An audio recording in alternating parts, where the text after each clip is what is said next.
The observation deck of the Zathreen battlecruiser hummed with anticipation. 27 cadets from across the Galactic Coalition stood in perfect formation, their various appendages, tendrils, and limbs held respectfully still. Today's lesson was considered the most crucial in their tactical training curriculum. Commander Vexlar, a towering Cretani with chitinous armor that gleamed under the artificial lights, gestured toward the containment field at the center of the room. Inside stood two humans, captured specimens from the frontier world of Terra 7. The female, Anna, stood with her arms crossed, while the male, Louis, leaned casually against the transparent barrier, as if he were waiting for public transportation rather than facing a room full of aliens studying how to exterminate his species. Humans, Vexlar began, his translator rendering his clicks and whistles into standard galactic, are classified as persistence predators, fragile bipeds with no natural armor, no venom, no claws worth mentioning.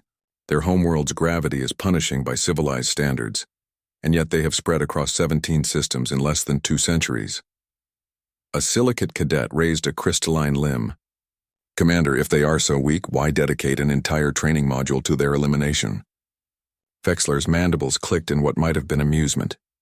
Because Cadet Zorik, they refuse to die when they should. Today you will learn the only reliable methods. He activated a holographic display showing a human anatomical chart. First, the neural cluster they call a brain. Destroy this and the human ceases immediately. Second, massive trauma to the cardiac pump. Third, severing the spinal column here, or here.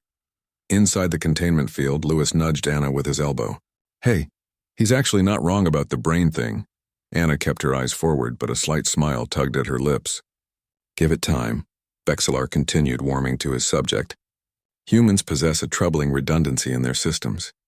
They can survive with portions of their organs destroyed, can function with massive blood loss that would kill most species instantly, and possess a chemical response called adrenaline that allows them to ignore mortal wounds for extended periods. He pulled up combat footage, grainy recordings, of human soldiers continuing to fight with injuries that made several cadets recoil. This footage shows a human designated Corporal Chen, who engaged 4 Vierix warriors after sustaining wounds to 3 major limb arteries and 2 fractured support bones. She eliminated all targets before collapsing. The cadets chittered and hummed among themselves, disturbed. The key, Vexlar emphasized, is overwhelming force. Never engage a human alone. Never assume an injured human is defeated. And never, under any circumstances, threaten what humans call loved ones, unless you are prepared for absolute savagery. May I ask a question? Louis's voice cut through the lecture, amplified by the containment field's audio system. The room fell silent. Vexlar's optical clusters focused on the human male. Specimens are not permitted to... It's just that your lecture is incomplete, Louis continued, his smile widening. You're teaching them the academic answer. The clean by-the-book method. He pushed off from the barrier, standing straighter. But you haven't told them why humans are really dangerous. Anna uncrossed her arms, her posture shifting subtly. The cadets noticed. Prey animals always notice when a predator stops pretending to be docile. Vexlar's translator buzzed with irritation. The containment field prevents any... We know, Anna interrupted. We're not going to attack anyone, Commander. We're going to teach. Louis walked to the center of their enclosure. See, your lecture focused on biology. That's smart, know your enemy's weak points, but you missed the important part. He tapped his chest. It's not about how to kill a human. It's about whether you should. Ridiculous, Vexlar clicked. In combat, hesitation is death. Exactly, Anna said, stepping beside Louis. And that's why your cadets will die if they follow your training.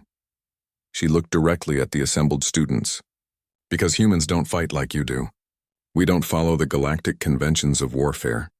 We don't limit ourselves to civilized combat. Louis nodded. When you threaten a human, you're not just fighting that individual. You've declared war on everyone they've ever loved, everyone they've ever served with, and everyone who shares their flag, their creed, or their grudge. We've studied your tactics, Anna continued. Challenge duels. Honor combat. Proportional response. Beautiful, elegant systems refined over millennia. Her smile didn't reach her eyes. We had those too once. Then we spent 10,000 years killing each other and learned something you haven't. What's that? The question came from a young Quarix cadet in the front row. Louis's expression hardened. That rules are for people who can afford them. You want to know the real way to kill a human? He paused. You can't, not just one. Because if you kill one of us, the others won't send an honor guard or file a diplomatic protest. They'll glass your planet from orbit. They'll poison your water. They'll hunt your family across generations. Anna picked up the thread. Your commander is right, we're fragile. We die easily, but we're also crazy enough to strap ourselves to chemical explosives and ride them into space. We're stubborn enough to take a knife wound and keep fighting. And we're vindictive enough to hold grudges for centuries.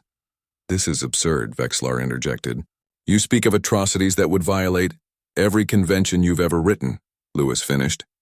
That's the point, Commander. You're teaching these cadets how to kill humans. But the real lesson is simpler. He looked at each cadet in turn, his smile returning, but now it was the smile of a predator showing teeth. Don't. Anna moved beside him, her voice dropping to something cold and final. Because the real way to kill a human isn't about anatomy or tactics. It's about understanding that we're the species that looked at the food chain and decided we belonged at the top. We're the ones who saw death and invented medicine, saw distance and built starships, saw the void of space and called it our backyard. Lewis nodded toward the exit. So go ahead, teach them where to shoot.